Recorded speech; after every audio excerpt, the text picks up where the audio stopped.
You're listening to the Travis Makes Money podcast.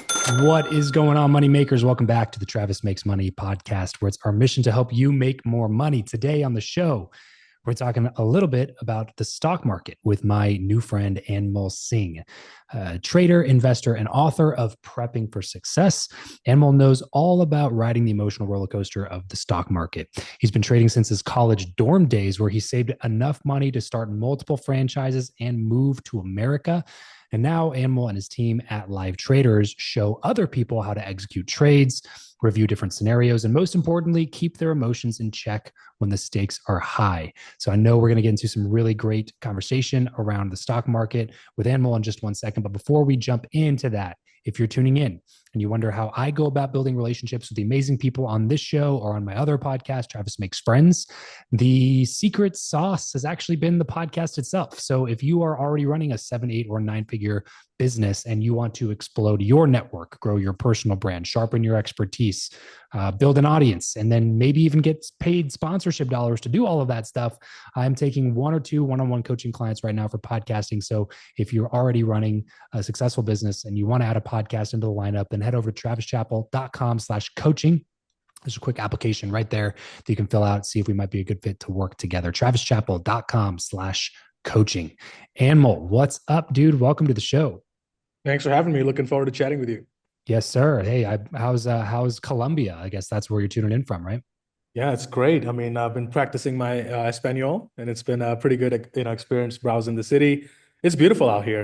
People make it appear like it's very dangerous, but not really. I haven't discovered that yet, but knock on wood. You know what? The country's a lot of fun. The people are super cool. The culture's really cool. Excellent coffee, really great food. You know what I mean? It seems like the culture down there, bro. Like when I was down there, it was like everybody was just trying to have a good time. You know what I mean? Like we just didn't run into any sort of adverse scenarios. Not to say that they don't exist, but I had a great time down there. So hopefully you find it to be the same. Yeah, no, coffee was great. That's why I was running a few minutes late. I was at a coffee shop grabbing a coffee, and nice. Yeah, it's beautiful. Got to do it, bro. All right. So talk to me about how you currently make money and how you started making money. Yeah, definitely. So for me, it started in the stock market, right? That's how I started. I was 18 years old in my dorm room, sitting there, typical introvert, trying to find something that I can do online from my computer. And I think that's when like the stock market came to me, and I started just like finding myself becoming like really curious about it, that I just wanted to learn everything. Why does the stock move up? Why does it, go down? Who causes that? What causes that? Like I really wanted to get into it, and I had all the time in the world. So I just dove in and started trading for a prop firm, which is like a desk where the company gives you their money in exchange. They take a percentage of everything you make. So started trading for them even when I was in my college for about 3, 4 years. Oh, wow. Yeah. And then I finally went off and started my own thing in 2015. Where in college were you? I was in Brunel University in London. In London. Okay. Gotcha. Is that where you're from? Where are you from? No, born in India. So I was moved out in I was 17 years old, moved out, went to do my university degree in London. And then 2015 is when I moved over here in New York. Is that fairly typical? I think a lot of people, especially in my area, Delhi, I mean, if you have, I guess, the desire, you want to go out, which a lot of people do. They want to explore different cultures, different countries. So a lot of my friends too, that we all went to London.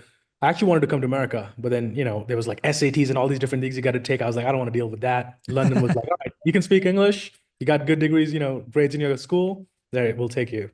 Yeah. So, yeah. And UK is a little bit closer to home too. Yeah. That's true. Yeah. Yeah. I mean, we had a whole British influence, right? India only got independence in 1947, less than 60 years. So there's still part of that. Like the education system is very similar, in London and in India. I noticed that you said that you bought some franchises. Talk to me about that. Yeah. So when I came to the US, they wouldn't just let you come in because you're a trader. They're like, oh, you can do it online. Why do you need to come to America? So for me, I had to start businesses in order to I can come here the right way. Oh, I mean, gotcha. now it's different. You can just cross the border and come, but like back in I wanted to come the right way. So for me, I started off, buying a auto service center franchise, started in that business while I was still trading from there, and got multiple of those locations. And then as I saved up money for my trading, I started Airbnbs, which I still have to date.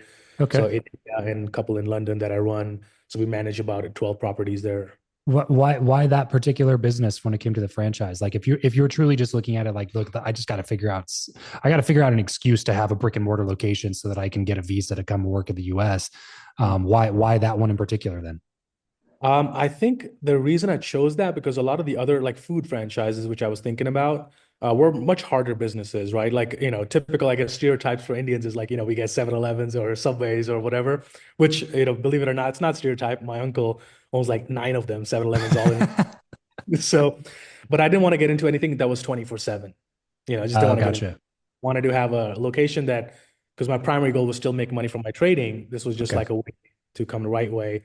So I wanted a business that I could, it closes at 6 p.m. and I don't have to deal with like the food business. There's a lot of other liabilities that could potentially come from food, right? If something Sure. happens, to the person eating it. So I just didn't want any of that.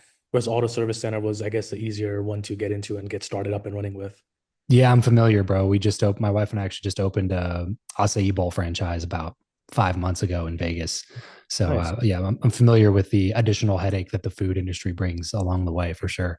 Um, Running a business, regardless if it's a franchise, a service business, a food restaurant, whatever, is wildly different than trading online. Mhm. Like they both have to do with making money, but the Yeah. skill sets required to run a business are much more wide ranging than like just having super deep knowledge on how to navigate the stock market. Did you find that there was a big learning curve from moving from like I'm trading and I'm executing everything, it's all based on me, versus like, oh, I'm building a business now, I got to worry about a team and I have finances, I have all these other aspects I didn't think about. Yeah, no, you're absolutely right. This was the biggest learning experience for me because what I was really good at was like, okay, I know how to get people in the door. I know how to, have the business overflowing with customers, which I did a good job of, right? So we did $1 million in our first year of sales in the auto Wow. service franchise. And it was like, it was packed. We had, more people, customers coming in than we could handle the cars. But the hardest thing for me was people. Because when I'm trading, it's me and the computer. There's like no Right. employees, there's no headache, no office politics, there's none of that. And with employees, oh my God, like I learned that the hard way that managing people is a whole different skill set, Yeah. how to motivate them, how to make sure they do their job. And I was also very, as I mentioned, like I was a complete introvert, which I think I still am. But for me, it was like setting, avoiding confrontation was a bigger thing. I'd like, oh, we got to hire somebody new. Let's just train him. Maybe he'll get better. Let's just, improve him. Let's train him. But learning how to like fire quickly and hire quickly is kind of the best thing, which Yeah. I kind of hung on to some employees longer than I should have. That was a learning experience for me, is like being able to handle confrontation and just letting them know directly what's expected of him. So I think all those things for me, I had to learn along the way and managing the finances because knowing how to make money, pretty good at that knowing how to keep it and manage it was like a whole different ball game with the auto service center, especially, right? You got Yeah. inventory, you might have lots of tires and all these things stored up. Now you got to manage those finances accordingly, if those don't sell. So I think that was a big learning curve for me. Yeah, absolutely, dude. You're having to. I mean, it's baptism by fire. You got to learn all this stuff. It's the old analogy of you got to jump off the cliff and build the plane on the way down. Mm. But that's exactly what you did. It sounds like it went well for you. Why were you so good at bringing customers in the door? What were you doing to get that many people in the door to have that big of a first year? Yeah, I think, as I mentioned, like I'm very big into online. I grew up pretty much, online, learning everything on there. So I was very good at like, making sure our Google pages were perfect. They were spot on. They were showing up, on when people search car service center in the area, that would be the first one that pop up. If they go on Yelp, it'll be the first thing that'll pop up right there and there. So naturally we'd get a lot of calls. And then other things that I used was like I would, sponsor all the local neighborhood events, right? Like, little schools, baseball, little leagues. I'll sponsor them. It'll have all the logo, and all the mothers or they would come to us like, oh, thank you for sponsoring our kids, little league, and we're definitely going to get our car service from you guys. That built a lot of trust. So word of mouth went in, and it was just, I think, exceptional service. Like, if their Yeah. car longer than expected, we'd give them a car. And, hey, you can keep this car until we finish with yours. So we had a lot of different things. So word of mouth and trust got built in. And then we would literally sponsor everything, the local churches, their, magazines. We'd sponsor the little leagues. We would be on Google pages, on Yelp pages, like social media ads was still running. And social media was the best thing because you could just target the radius. Yeah. So, 10-mile radius and Facebook would pop up, free oil change or whatever. And then, we get a lot of customers in the door that way. Yeah. Is that something that you're still I guess immersed in with what you do now? Are you still kind of like, are you running traffic? Are you buying traffic? Are you kind of the media buyer, the marketer? So the auto service center, I sold that business right before COVID, thank God. I could Was it I just ended the one up location, or you guys had scaled into multiple spots? we had a couple. So the one of them we just sold the business because it was rented location. So we just give the business rights to somebody else. The other one actually owned the property. So somebody else who had a trucking business who wanted that location. So we worked out a deal, right? That business I just closed, but I got a monthly rent coming in, which was a good amount. So I was like, I'm actually making more money just renting this property than running this whole thing. So Mm, then I ended up renting that property, and eventually we sold it to the same person who bought it later on a couple of years ago. So great. now That's awesome. exclusively I exclusively trade, I invest, I coach traders and investors, and then I run my Airbnbs and the other businesses. Yeah. So with your coaching and your the business where you teach people stocks, is that something that you're actively like marketing into, or is that something that you're just like, look, I make the majority of my money trading. If you want to learn, you can come learn, but that's not Mhm. really where I'm focused on with my time. Yeah, so we do a mix of both. Like, I'm always of the opinion that if you're trading, if you're good at what you're doing, people would just naturally show up. But Yeah. at the same, if you're running a business, you have to market it. So I have a team, I have to make sure that they get paid too. But now I don't handle the marketing side myself. I have a marketing team. I have a media buyer who does all the advertising. I In have one guy house. who in-house, yes. But he also has other clients, 1099, Okay. You're basically contractor, but in house. Yeah. Yeah. contractor. He's got other clients too. I'm one of his clients. So he'll do all the media buying. Then I got another person who's kind of like my right hand. He do all the emails, creating all the funnels or coordinating with whoever needs to be coordinated to. And we got some people off for the phone sales. And then we have our assistant who does all the emails. So I'm trying to take myself out of the way. So that way, when I show up, because I live stream myself trading too.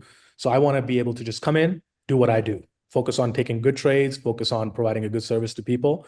And then I want to have everybody else handle the rest of the business. And I incentivize them based on percentages. Is this something that you think anybody can learn? Anybody can learn, but not everybody will be successful at it. It's just the truth of the matter. Just like sport, right? Anybody can learn how to play golf, but only a few people are going to be really good at it. Same thing with trading. Yes, anybody can learn it, but what I can't do is I can teach you how to trade, but learning how to make money is a whole different ball game, right? Anybody can learn anything. You can learn online marketing, but can you actually now apply it? I think that's the big learning curve. But when it comes to the stock market, it's literally more emotional than anything else because you're watching your numbers fluctuate in real time. So you have to be emotionally stable to be able to handle yourself so that you're executing a trading system, just like a casino. You go to a casino, you could win $1 million. Casino's not going to mind because they're like, hey, just here's a free stay, free Yeah. Yeah. comp. Keep playing, just keep playing, free drinks because they know eventually they have a certain percentage of the edge. The longer you play, they're going to win. So same Yeah. thing with trading. We trade based on systems. We just got to execute the system, not trade on emotions or, oh, I think this stock is going to do this, or I Mm. read some article or read it, this stock is really going to do this. That's all gambling and speculation. So we trade very statistically based on patterns that we've tested over, hundreds of years, and we know what the percentage edge we're going to get. And all we're just doing is executing on that system. Is there a certain amount that people should be starting with, or does it not really matter? It's more just like get in, learn the principles with whatever you got, and remain disciplined over the long term, and you'll be fine. So to get into it, there's no minimum, right? But if you are talking about short-term trading, there is a minimum. Like if you want to do day trade where you're in and out every single day, then the FINRA SEC rule is you have to have minimum $25,000 to be able to get margin, to be able to do execute day trades. But if you're somebody who's like, you know what, I don't want to do this as a job like every single day, but I want to invest in the markets or I want to have my money grow for me, then there's no minimum. You can start with whatever you want because percentages are percentages, right? If you make 30%, you make 30% on $5,000 or make 30% on $1 million, percentages be kind of the same thing. So I always tell people just get started with a Mm. really slow amount because your only goal should be in the first year is just to figure it out, Yeah. right? Get good at getting in, get good at getting out, learning how the markets and patterns fluctuate, learning how to control yourself. And when you've proven yourself that you're good at it, then you can always just add more money in later as you get more comfortable. Yeah. Yeah. Yeah. That's one thing I like about this is a potential way to make extra cash is that you don't have to leverage your house on day one. You know what I mean? Like you don't got to go take out lines of credit. You don't have to go put yourself in debt. You can Mhm. start with a dummy account, right? Like Right. you can start trading fake dollars essentially to learn the principles, right? Yeah, I mean, a lot of people, we actually do that. We tell them like, okay, after you finish, let's say our program, at least the first couple of weeks, you should be on a demo. Now, we tell them not to stay on the demo too long because in the demo, you don't feel the emotions, right? Because Mm. like, okay, whatever, it's fine, or people end up taking extra risk on it because they know it's a fake account, but they won't do that with their real money. So I think as long as you trade the demo just as you would if it was your real money, but I always tell people do it for like 2 weeks, just learn the platform, how to use the software, how to get in, how to get out, learn all of that. But once you get it, then immediately move into real money. Now, it doesn't mean put, millions of dollars in it. Maybe start like losing $30 a trade, Yeah. $50 a trade, something super small. And then we tell them to earn the right to raise your risk. So you give yourself a target. If you hit that target, then you can go up a little bit more, a little bit Mm. more. The goal is to, at the end of like 2 years, let's say, a realistic time frame, that's when you start fully coming into your maturity as a trader. But the first year or two, I always tell people take it extremely slow, just master the principles. What is your overall thoughts on doing this actively versus being a passive investor in the markets? And what's the strategy difference between those? Yeah. So I think if you want to do it actively, then obviously you have to, you can't have another job or you can't have another business because you got to be here from at least 9 a.m. till, let's say, 12. 9 to 12. If you have the time to be there from 9 Eastern to 12 Eastern, then yes, you can still do short-term trading. So a lot of people some of my students they are in West Coast, perfect for them because the market opens at 6 in the morning. So they trade from like 6 to 8 or 6 to 9, and then they go to the actual job while they're learning how to trade, which is a great way to do it. But the difference really is short-term trading is more like a job, right? I'm coming in every day. I'm looking to make something every day. I call it trading for income, where you're going to make some money and you're going to try to pay your bills and live off that income. Then the other style is what I call wealth building style. So this one that I covered, day trading, was income producing. The other style is wealth building. Wealth Mm. building is an idea where we're not looking to live off it. We're not looking to pay our bills off it. We're looking to take an account and just compound it, over time so that 5, 10 years, it turns into like a bigger amount.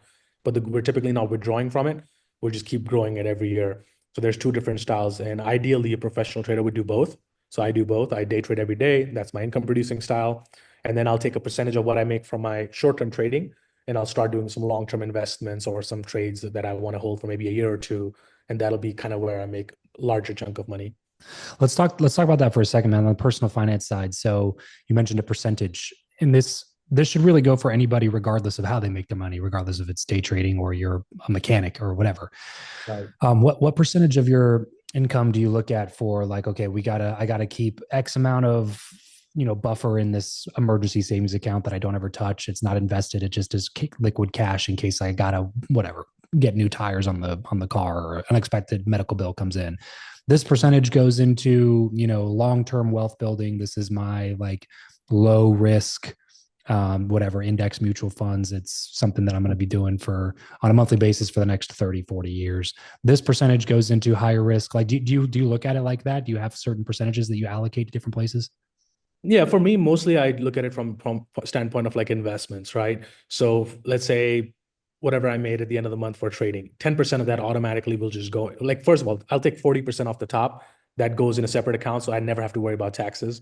Because that's one thing I did mess up early in my career was like, you're making a lot of money, but you're also spending a lot of money. And then there comes a tax bill like $300,000 or $500,000, and you're like, Ooh, shit. So is since that how much it was for you? yeah. So like that time I learned, okay, I gotta put things in place. So now it's automatic. I don't even look at it. My accountant has access to all of that. So as soon as money comes into the account, 40% of the top goes aside, right? That's now taxes are taken care of. Never have to worry about that. 10% of that I'll invest it in like long-term stuff, right? Now I don't really do an emergency fund of sorts, but I mean, I have like money in the checking account, which I still consider like if something comes up, I can take care of it or Got I it. have also access to really good credit. So if anything happens, I know that my ability to make money from trading is still there. So I could even take on credit to be able to pay that down before, interest piles up or anything like that. But 10% automatic investments, 40% taxes, those are the main non-negotiables that I have. Everything else is kind of on a case by case basis. So if I Okay. had a really good month, maybe I'll take a chunk of that and then I'll just start putting it aside in like CDs or something more safer that have access to liquid funds. But I honestly, I let my accountant and my wealth manager kind of handle that side of the business Okay. because I want to really just, over time, I've put myself in a position that I just want to do what I do and then have people, even if I pay them. And if you pay, and if an accountant is really good, he's going to save you a lot more money than what you pay them. Yeah. So, that's kind of the way I go about it. Now, I would like to increase my investments from 10 to maybe 15 or 20%, but I'm in New York City. It's harder to do it here. Mm, But maybe I'm thinking about moving to Texas, there where you I can go. on. not paying the additional 9% for living in New York City, Yeah. I could see that, and that 9% could go back into my investments. So that could go from 10 to 20% just by making that move, which I'm considering right now. You obviously have some money in real estate. You mentioned your Airbnb portfolio. Is that kind of a sector that you're interested in continuing to compound over time? Yes, we're still looking for more properties. So we're gonna probably get one in Thailand this year. Oh, cool. Because we have about 11 in Goa, which is like a beach town in India, really touristy spot. Yep. So they get really good, fill rates, not a lot of vacancies there. So that's really doing really good. And also the appreciation in India is obviously a lot too over time. So that's been really good. We got one in London, but that's not Airbnb. That's like a long-term tenant in there. Okay. And now we're gonna look to get in Phuket, Thailand, Okay. something if we get by the beach. That'll be another, way to diversify it so we don't have it all in India in case something changes politically. Sure. Any intention to start doing that more in the US? Not at this point, but at the same time, it's like I've been saying that for a while. I'm like, maybe we get a correction and then it'll be a good spot, but it's like not because all it's done is keep going up. But if I was to do it in America, it would definitely be either Florida or Texas. Hmm. Those are the only two places I'm currently considering. So Yeah. first, I'll probably buy something for myself to move into, and then we'll go from there. Do you have a spending vice, Anmol? Like something that you would be like, yeah, if I'm giving advice, I would say don't spend money on this, but I don't follow that advice because I like it. Dating. Just a money Yeah, pit. it's a money pit and it's a never-ending things, especially when you get to like a certain level, it just becomes very easy to fall into that trap. So Yeah. I would, don't even open that door. Yeah. Unless you want to lose a lot of money. Yeah, or end up losing half, 50%, like a lot of That's this. true. It could be much worse. Yeah. Exactly. Yeah. The problem is how you get them is how you keep them. So if you get 100%. somebody by, I was yeah, just chatting with my friend about this. We were just talking about it this morning. Is like, how you start the relationship, you set the tone right then and there. yep, Yeah. yep. Yeah, go maybe take that first date to Chick-fil-A, see how things go. You know what I mean? Well, I don't know about that. It'll work in New York City, but yeah, probably Yeah. it'll Yeah, work out exactly. really well. I'm lucky I didn't have to think about any of this stuff. I'm married to my high school sweetheart, so we've been together for like 16 years. So I got to kind of skip that portion because obviously For you. when we started dating, I didn't have anything either. So Yeah. Not good for you, man. I mean, honestly, I would exchange places with that. listen, man, this has been a lot of fun. Let's move into the last segment here. Just it's the random round, quick random questions, quick random answers. You ready? Yes. What profession other than your own do you think that it would have been fun to master? Hmm. Public speaking. If you Yeah. could sit on a park bench with someone, past or present, and chat for an hour, who would it be? Ooh, great question. That's a really good question. I would say Werner Erhard. He's not that popular, but Werner Erhard was one of the kind of foundation of my thought process. I got a lot from him. How do you like to consume information the best? Books, Video. audiobooks, blogs, podcasts, YouTube videos? Yeah, videos, podcast, probably say primary source or like, online mastermind groups or something. That would be the way. What's a good podcast you'd recommend? I think I really like the All In podcast. That's a really good one because they talk about everything. They talk about economy, they talk about the trends in AI, the trends in technology. So that helps me kind of helping my business, at least knowing the trends that could be expect. So I really like that one. What is your go-to pump up song? Pump up song. Ooh, the Rocky theme song. Yeah. Yeah, you can't go wrong with that one, bro. Yeah, exactly. That was my entrance music for one of the speaking gigs. Oh, perfect. Yeah. Nice. What is something that you are not very good at? Not very good at. Well, clearly dating, as I talked about earlier. But I think apart from that, I'm gonna say, apart from that, pretty much what we talked about earlier, managing people. That's still an area that I'm still getting better at over the years. As we get everything wrapped up here, bro, where can people go to get more from you? Yeah, I mean, I'd love to give your listeners a free copy of my book. They can go to go my name, unmol.net, and they can get a free copy of my book. That's a great place to get into my ecosystem and see if you like what I have to say. And then after that, I mean, my website, unmol.net, and you can find me on Instagram and Twitter. My username on both of those is Delta90, DELTA99ETY. Don't ask me why. I had it a long time ago and never changed it. And now we're stuck with Delta 90. All right, go.anmol.net. for a Yes. free copy of Anmol's book, and that's ANMOL, go.anmol.net. Go get a free copy of his book. Go check out some of the stuff that he's got going on socials. If trading, day trading or something like that is something that you're interested in, especially if you're on the West Coast, you want to throw this in as a side hustle before you do your day job, then go check out some of the stuff that they got going on. I'm sure you will not regret that. Anmol, thanks for coming on the show, dude. Really appreciate you. Everybody else listening, remember, money only solves your money problems, but it's a little bit easier to solve the other problems if you got some money in the bank. So let's solve that one first here on the Travis Makes Money podcast. Thanks for tuning in. We'll catch you next time. Peace out.